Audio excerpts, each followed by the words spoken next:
Priulagan tanggal 8 April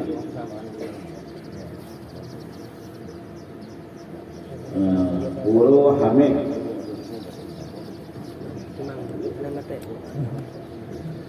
Priulagan tanggal 8 April Puro Hamid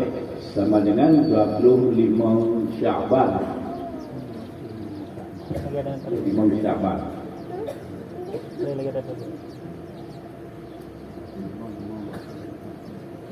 Priulagan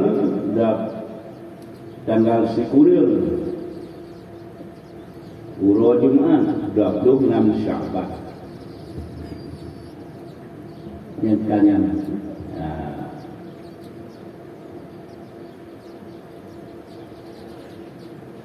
kalau boleh pulau pri itu yang prinya kekurang doa saja kurang Jumat Pri hai tah bulan Ramadan bulan Rahman cita keluar tamulang Rahman Allah lah ngala kebetulan ni no ya bisa kena uro Jumat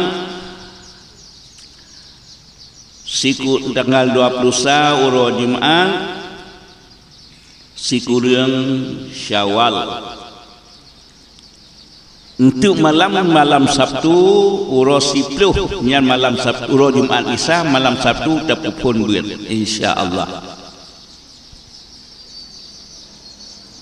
ya uro Jumat bisa kena malam Sabtu tapupun buat ya ilun lum doa so yang tim bisa ba uro Jumat malam Sabtu tapupun buat ilun lum doa kurang kisahnya berberkat ilmu ya ya jadi kalau doa so yang kisah kenang doa ya yang nak perlu berkenang doa